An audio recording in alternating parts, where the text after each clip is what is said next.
Hello price Lord brothers and sisters, கர்த்தர் ஸ்தோத்திரம். இன்றைய நாளின் இந்த வார்த்தை உங்களோடு பகிர்ந்து கொள்வதற்காக நான் மகிழ்ச்சி அடைகிறேன். இதன் மூலம் தேவநாமம் மகிமைப்படுவதாக. தேவன் நமக்கு தந்திருக்கும் இன்றைய நாளின் தேவ வார்த்தை சங்கீதங்களின் புஸ்தகம் 34வது சங்கீதம் 19வது வசனம். நீதிமானுக்கு வரும் துன்பங்கள் அநேகமாயிருக்கும், கர்த்தர் அவைகள் எல்லாவற்றிலையும் நின்று அவனை விடுவிப்பார். ஹல்லேலூயா. அன்பு தேவ பிள்ளைகளே, ஒன்று புரிஞ்சுடுங்க, நீதிமானுக்கு வரும் துன்பங்கள் அநேகமாயிருக்கும். ஹல்லேலூயா. ஒரு துன்மார்க்கன வாழ்கிற ஜனங்களுக்கு இது துன்பம் அதிகம் அப்படின்னு சொல்லலை.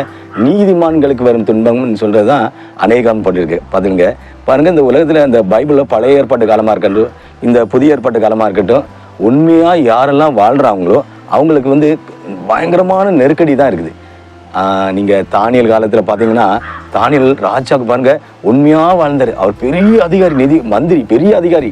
ஆனால் அவர் உண்மையாக இருந்தார். ஆனால் அவருக்கு விரோதமாக ஒரு கூட்டமே ரெடி ஆகிட்டு. ஏன்னா எந்த டிபார்ட்மெண்ட்டில் வேலை செஞ்சாலும், அவங்க எங்கே வேலை செஞ்சாலும் அந்த இடத்துல கண்டிப்பாக உண்மையும் உத்தமாக வேலை செய்கிறவங்க அநேக இடத்துல தாக்கப்படுறாங்கன்னா அடிக்கப்படுறாங்கன்னு நான் சொல்லலை. அவங்க என்னென்னா ஏதாவது ஒரு கோல் சொல்லுவாங்க. ஒரு முதலாளிக்கு கீழே ஒரு 10 பேர் வேலை செஞ்சாங்கன்னா அதில் ஒருத்தன் கோல் சொல்லுகிறவங்க இருந்தால் போதும். முதலாளி நீங்கள் வச்சிருக்கிற ஆண்களில் 9 பேரும் சரியில்லைன்னா அந்த முதலாளி என்ன செய்வார்? உண்மையாக இருக்குமோ கொஞ்சம் விசாரித்து பார்ப்பா, எல்லாம் ரெடி பண்ணி பார்ப்பாரு. ஏதோ ஒரு இதில் அவங்களுக்கு அது ஒத்து வந்துன்னா அந்த ஆட்களை மாற்றிடுவாங்க, புதிய ஆட்களை மாற்றுவாங்க. காரணங்க கோல் சொல்லுகிற ஆவி மாதிரி உள்ளவங்க நிறைய இடத்துல இருக்காங்க. தேவ பிள்ளைகளை பாருங்க, இந்த வசனம் சொல்லியிருக்கு 19வது வசனம். நீதிமானுக்கு வரும் துன்பங்கள் அநேகமாக இருக்குது. பாருங்க, நீதிமான ஒரு இடத்துல நம்ம வேலை செஞ்சிருந்தோம்னா நம்மளை எப்படி வெளியே தள்ளலான்னு நிறைய பேர் அப்படியே பயங்கரமா கங்கணம் கட்டி இறங்குவாங்க. இதே மாதிரிதான் ஏதோ அந்த பழைய ஏற்பாடு காலத்தை தானியலா இருக்கட்டும், புதிய ஏற்பாடு காலத்தமா இருக்கட்டும், எல்லா ஏற்பாடு காலத்திலையும் உண்மையா இருக்கிறவங்க, உத்தமமா இருக்கிறவங்க, அவங்க அநேக பாடுகள் மத்தியில தான் வாழ்ந்து இருக்காங்க. யோசித்து பாருங்க, இஸ்ரவேல் ஜனங்கள் எகிப்தில் இருக்கிறாங்க. எகிப்தில் இருக்கும்போது உண்மையா அவங்க கடமையை செய்யறாங்க, அடிமையா தான் இருக்கிறாங்க, உண்மையா செய்யறாங்க. ஆனா உண்மையா இருக்கிற அந்த ஜனங்கள் பெருகக்கூடாது, அவங்க குழந்தை குட்டிகளோடு பெருகக்கூடாது, இருக்கிற ஜனமே இருக்கட்டும் அடிமையாட்டுன்னு சொல்லி அந்த ராஜா என்ன செய்யறான்? அடிமையாட்டே வச்சிருக்கான். ஆனா அவங்க பெருமூச்செல்லாம் ஆண்டவர் கேட்காம விட்டாரா இல்லையா? ஒரு நாள் அந்த பெருமூச்செல்லாம் கேட்டாரா இல்லையா? ஆண்டவர் என்ன செஞ்சாரு? அந்த அடிமைத்தனத்துல இருந்து ஒரு குறிப்பிட்ட காலம் வருஷங்களா இருந்தாங்க. அப்படியே ஆண்டவர் என்ன செஞ்சாரு? அப்படியே அவங்களை கொண்டு வந்து செங்கடலை கடக்க வச்சு ஆண்டவர் பிள்ளைகளை காப்பாத்தினாரு. ஆனா அவங்களுக்கு விரோதமா எழும்ப அத்தனை ஜனங்களையும் அழிச்சு போட்டாரு. ஒண்ணு மட்டும் புரிஞ்சுங்க தேவ பிள்ளைங்க, நீதிமான இருக்கிற ஜனங்கள் எப்போ எங்க தாக்கப்படுறாங்கன்னு தெரியாது, ஆனா தாக்கப்பட்டுட்டே இருப்பாங்க. ஆனாலும் கர்த்தர் என்ன செய்வாரு? ஒரு நாள் விடுதலை கொடுப்பாரா? இல்ல, கண்டிப்பா கொடுப்பாரு. யோசேப்பு பாருங்க, பழைய ஏற்பாட்டு காலத்துல வேதத்துல யோசேப்பு 14 வருஷம் 14 வருஷம் சிறை அனுபவம். அவர் ஒரு தப்பு செய்யல, சொந்த குடும்பத்தாரே அவர் இருக்கிறாங்க, அவ்வளவு பிரச்சனைகள். ஆனா ஏற்ற வேலை ஆண்டவர் என்ன செய்யறாரு? ஒரு ராஜ போஸ்டிங், எப்படி ராஜாவை போல ஒரு ஆண்டவர் உயர்த்தினாரு. இப்படி நம்ம வேதத்துல சொல்லிக்கிட்டே போலாம். இந்த நாள்ல நீங்க கூட, ஹல்லேலூயா, இந்த செய்தி கேட்கிற நீங்க கூட ஏதோ ஒரு காரியத்துல நீங்க தாக்கப்பட்டுட்டே இருக்கீங்களே. நான் உண்மையா தான் வாழ்றேன், உத்தமா தான் வாழ்றேன், ஏன் என்னுடைய வாழ்க்கையில இவ்வளவு பெரிய பாடு, கடன் நெருக்கடிகள், பாடுகள், வியாதிகள், போராட்டங்கள், தனிமையான உணர்வுகள், யாரும் என்ன புரிஞ்சு கொள்ளவில்லை? ஒருவேளை நீங்க உங்க குடும்பத்தார கூட யோசிப்பு மாதிரி புறக்கணிக்கப்பட்டு விடலாம். ஹல்லேலூயா. இந்த உலகத்துல பாருங்க, அண்ணன் தம்பியா இருந்தாலும் சரி, அக்கா தங்கச்சியா இருந்தாலும் சரி, யாரா இருந்தாலும் சரி, நீங்க உண்மையா உங்க குடும்பத்துல இருந்து பாருங்க, கண்டிப்பா உங்க குடும்பத்துல உள்ளவங்களே உங்களுக்கு விரோதமாக உங்க அம்மா அப்பாட்ட போட்டு கொடுப்பாங்க. ஹல்லேலூயா. உண்மையா பாருங்க. ஹல்லேலூயா. இந்த நீங்க அனுபவிச்சிருப்பீங்க, கண்டிப்பா அனுபவிக்காம இருக்க மாட்டேங்க.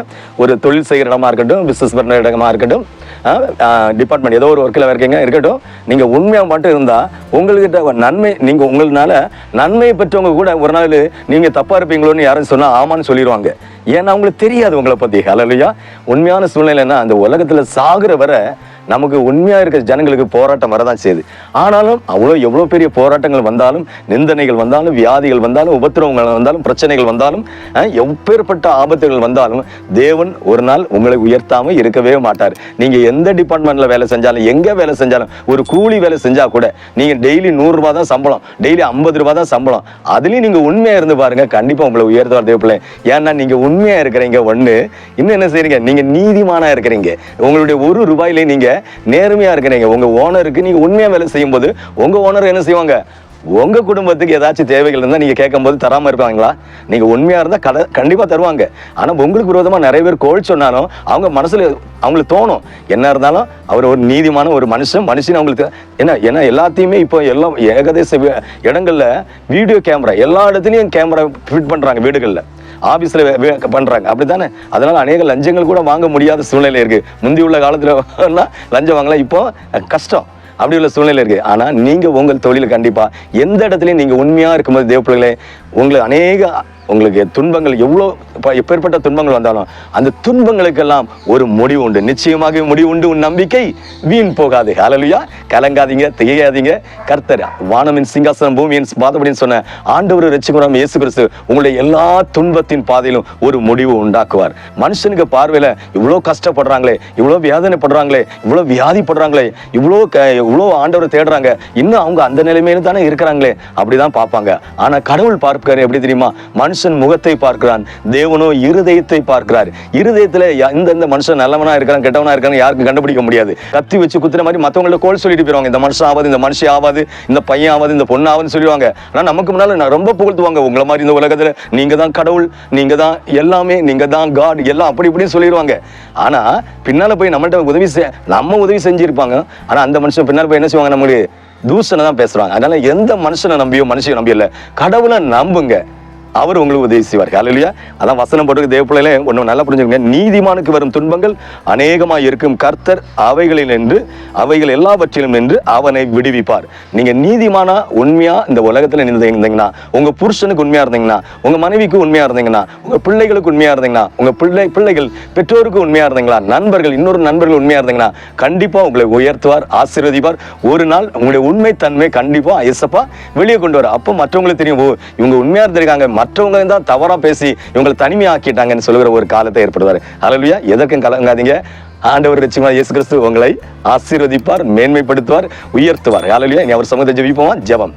ஹல்லேலூயா. ஸ்தோத்திரம் இயேசுப்பா, துதிக்கிறோம். பரிசுத்த தகப்பனே, இந்த அருமையான வேளையிலும் ஆண்டவரே, நீதிமானுக்கு வரும் துன்பங்கள் அநேகமா இருக்கும் என்று சொன்னீரப்பா. அந்த அருமையான வேலையிலும் வேலை செய்கிற இடங்கள்ல, எத்தனை பேர் படிக்கிற இடங்கள்ல, வேலை செய்கிற இடங்கள்ல, குடும்பங்கள்ல உண்மையா இருந்தும் ஆண்டவரே மற்றவர்கள் அதை புரிந்து கொள்ளாமல் ஆண்டவரே அநேக வேதனைகள், தனிமைப்படுத்துகிற சூழ்நிலைகள், எத்தனை ஆண்டவரே வேதனைகள் மத்தியில் ஜனங்கள் இருந்தாலும், வியாதிகள் மத்தியில் இருந்தாலும், எல்லாவற்றிலும் இருந்து முடிவை உண்டாக்குற தகப்பன் உயர்த்துகிற ஆண்டவர். ஆண்டவரே இந்த பிள்ளைகளை, ஆண்டவரே இந்த செய்தி கேட்டுக்கொண்ட தேவ பிள்ளைகளை ஆண்டவரே மேன்மேலும் உயர்த்தி விடுவித்து ஆசீர்வதித்து பெருக பண்ணுங்க. உங்களுடைய சித்தம் திட்டம் உங்க வாழ்க்கையில 100க்கு 100 நிறைவேற்றுங்க தகப்பனே. உம்முடைய நாமம் இவர் மூலியம் மகிமைப்பட கிருபை செய்யுங்கப்பா. உம்முடைய வல்லமையான கரம் உங்களை தொடட்டும், உம்முடைய சித்தம் நிறைவேற்றும். வல்லமையான ஆவியானவர் உம்முடைய சித்தம் திட்டத்தை உங்க வாழ்க்கையில் 100க்கு 100 நிறைவேற்றுகிறாங்க. இயேசுவின் நாமத்தில் ஜெபிக்கிறேன் ஜீவனுள்ள பிதாவே. ஆமேன், ஆமேன், ஆமேன். ஹல்லேலூயா, ஹல்லேலூயா.